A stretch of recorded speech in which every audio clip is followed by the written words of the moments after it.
Okay, let's unpack this. So you might have seen some headlines buzzing about um, large reasoning models, right? LRMs. Yeah, the big AI systems. Exactly.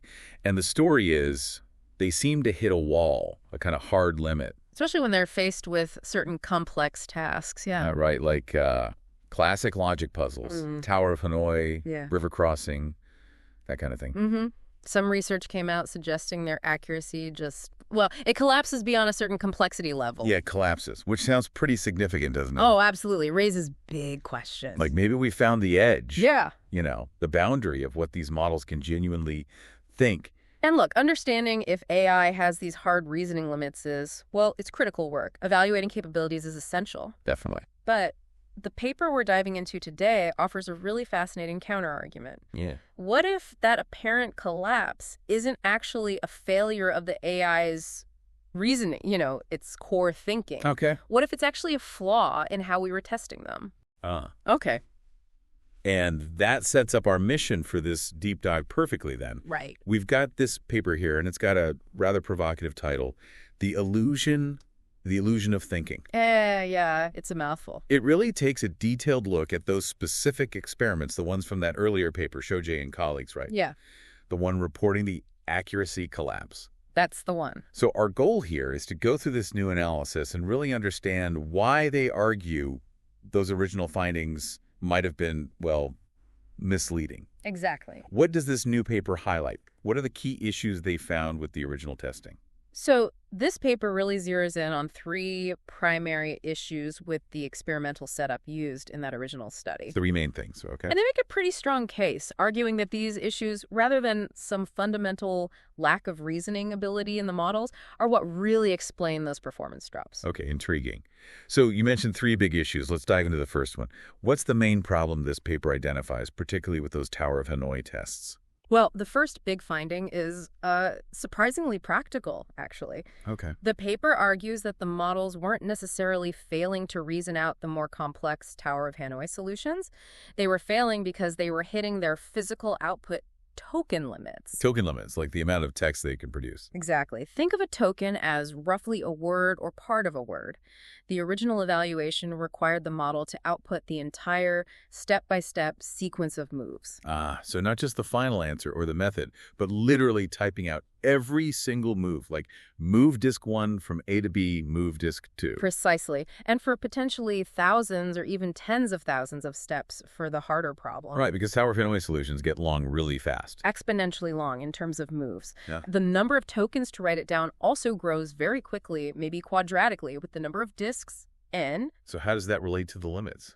Well, the paper points out that with the typical token limits these models have, say, 64,000 or maybe 100,000 tokens, the maximum size puzzle they could even physically output the full solution for is probably quite small. Like how small? Maybe n equals 7 or n equals 8 disks. Somewhere around there. And is that where the original study saw the accuracy collapse? Pretty much exactly around n equals 8 or n equals 9. Huh. The paper argues this timing isn't a coincidence. It lines up perfectly with when the models would just run out of space to write the answer down. Regardless of whether they actually knew the solution pattern. Exactly. It's like asking someone to write out a whole phone book by hand, but only giving them a few pages. They might know how the phone book is organized, but they physically can't complete the task. That's the idea. And get this, the paper provides some pretty compelling evidence that the models were aware of this limitation. Really? How? There's a mention of a replication someone shared online where the models, when trying these bigger Tower of Hanoi problems, didn't just, stop abruptly. What did they do? They actually outputted phrases like, and I'm paraphrasing slightly, "The pattern continues, but to avoid making this too long, I'll stop here." Whoa, wait. So the model understood the pattern, knew it was hitting a length limit, and basically told the researchers it was stopping intentionally. It certainly seems that way based on that report. And it was still marked wrong because the evaluation demanded the entire sequence. That appears to be exactly what happened, Yeah. which leads directly into the second major critique this paper raises. Okay, what's number 2? The automated evaluation framework itself.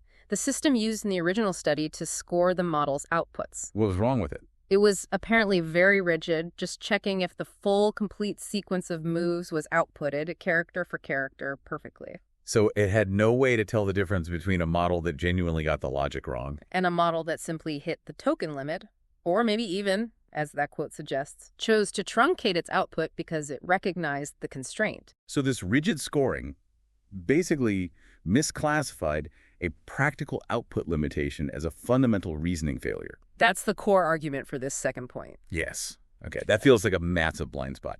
I mean, if your scoring system can't distinguish, I don't know, from I ran out of space you gave me, how much can you really trust the conclusions about reasoning ability? Exactly. And the paper drives us home with a statistical argument, too. How so? They point out that if you demand perfect character-by-character accuracy over a really long output, let's say 10,000 tokens, it's incredibly hard to achieve. Even if the model is generally accurate. Right. Even if the model has a very high per-token accuracy, like 99.99%, the probability of getting all 10,000 tokens perfectly correct in sequence is actually less than 37%. Wow, less than half. And if the per-token accuracy drops just a tiny bit, to say 99.9%, the chance of a perfect 10,000 token output becomes almost zero, less than 0.5%. So scoring based on perfect long outputs is setting an incredibly high bar, statistically. A very high bar. And the paper notes that while some have used this kind of math to argue language models have fundamental limits, it ignores the possibility that models can adapt or recognize these constraints. Like saying, I'll stop here. Exactly. That evidence suggests they aren't just blindly generating tokens until they fail. They might understand the limitations. Okay, so point 1 is token limits. Point 2 is a rigid evaluation framework that mistakes limits for failures. Yeah. What's the third major issue this paper found? You mentioned something called the impossible puzzle problem. Ah, yes. This one is, well, it's quite something, perhaps the most striking critique. Okay. The paper reveals that the other benchmark used, the river crossing puzzles, well, the set of problems included instances that are mathematically impossible to solve. Wait, impossible? Like actually unsolvable by anyone? That's right. According to the known mathematics of these specific types of river crossing puzzles, for problems with 6 or more agents or actors trying to cross using a boat that only holds 3, there just is no valid sequence of moves. No solution exists. It's proven unsolvable. They tested the AI models on these unsolvable puzzles. Apparently, yes. These impossible instances were part of the benchmark set. And how did the scoring handle that? Well, the automated evaluation was only programmed to look for a correct solution, since no solution exists for these impossible cases. It marked the model as failing. Exactly. Gave them 0 credit, automatically scored as a failure. So the models were literally penalized for correctly not finding a solution to a problem that has no solution. That's precisely the implication. It's kind of staggering when you think about it. Yeah, it really is. The paper uses a great analogy. It's like testing a sophisticated calculator designed to solve equations, giving it an equation with no real roots, and then marking the calculator as failed because it didn't output a number. Or like, they mention a SAT solver, a program that checks if a logic formula can be satisfied. You wouldn't penalize it for correctly saying, nope, this one's unsatisfiable. Precisely. It highlights a really significant danger in relying purely on automated evaluation, especially if you haven't first rigorously verified that your test cases are, actually valid and solvable. Wow. Yeah. That completely changes how you have to interpret those river crossing results, doesn't it? Some percentage of the failures were on impossible tasks. The model's actual capability on solvable ones might be much higher.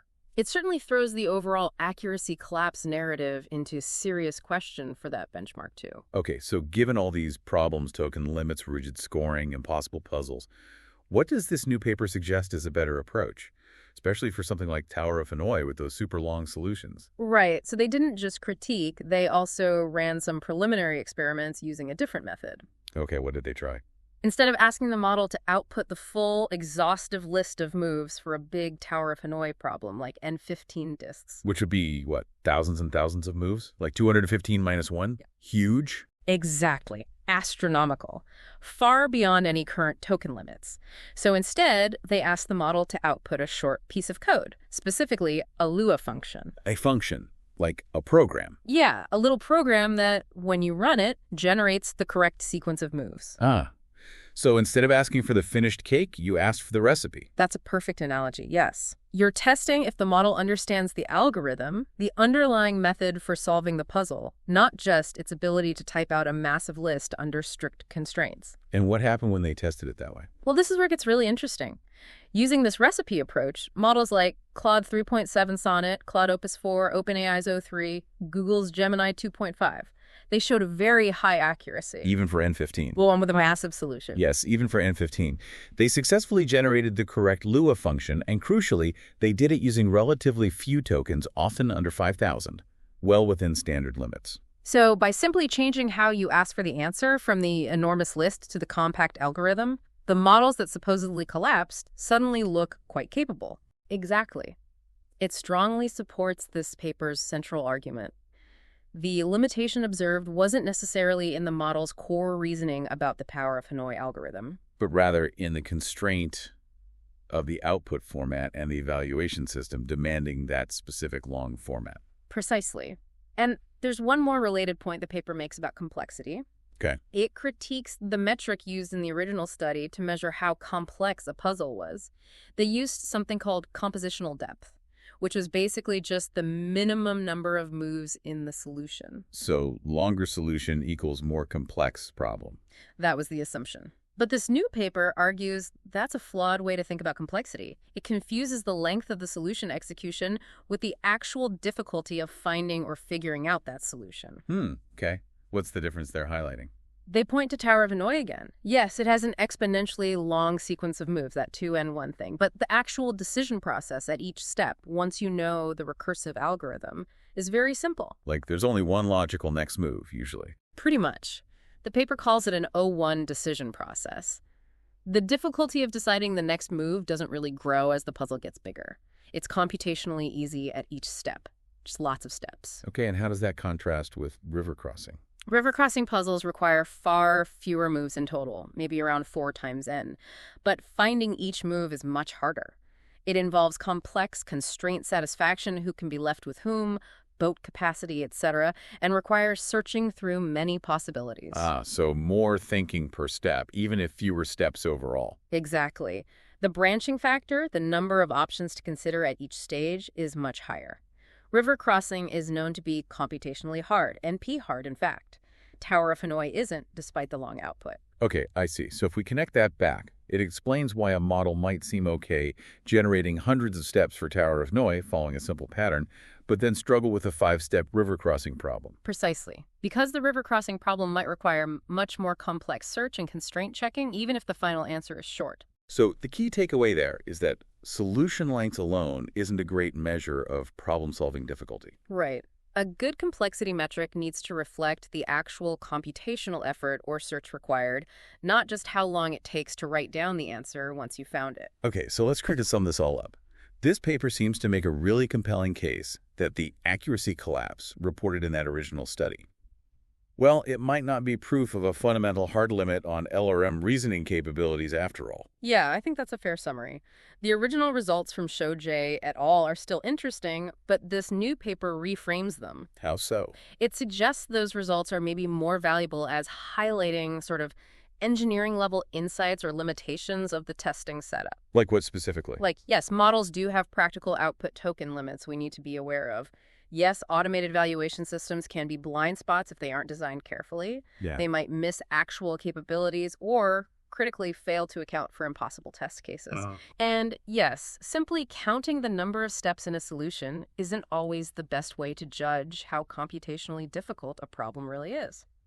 And based on all that, this paper is arguing that future research needs to be, well, a lot more careful in how it designs these kinds of evaluations. Definitely. They make several suggestions, like designing tests that can explicitly distinguish reasoning ability from just output constraints. That makes sense. Absolutely verifying that your benchmark problems are actually solvable before you test models on them. Seems obvious, but clearly necessary. Yeah, you'd think so. Using better complexity metrics that capture computational difficulty, not just output length. Okay. And maybe considering alternative ways for models to show their understanding, like asking for the algorithm or the recipe, not just the exhaustive output list. To get a clearer picture of their underlying grasp of the problem. Exactly. It really boils down to a core question that the paper leaves us with, I think. The fundamental question might not be whether these large reasoning models can reason. It might be whether our evaluation methods are sophisticated enough yet to reliably distinguish genuine reasoning from things like typing limits, evaluation artifacts, or even the basic solvability of the tasks we set. Wow. That leaves us with a really interesting thought to mull over, doesn't it? Mm-mm. When we're trying to test these incredibly complex AI systems, especially using tasks that feel very human, like solving puzzles or reasoning, Mm-hmm. how much of what we measure is truly reflecting the AI's capability? And how much might just be us inadvertently finding the limits of our own testing methods or the practical constraints we impose, or even just mistakes in the test itself, like impossible problems? It's a real challenge to our own methodologies, isn't it? It really is. It forces us, I think, to be more critical about how we measure intelligence in general, whether it's artificial or even human intelligence. How much of performance on any given test is about pure ability versus how much is tied up in the specific format of the test, the constraints, the time limits, That's a really good point. Something definitely worth keeping in mind the next time you hear headlines proclaiming that AI has hit some kind of fundamental limit. Yeah. Maybe the first question to ask is, okay, but how exactly was that limit tested? Was the test truly measuring what it claimed to measure? A crucial question indeed.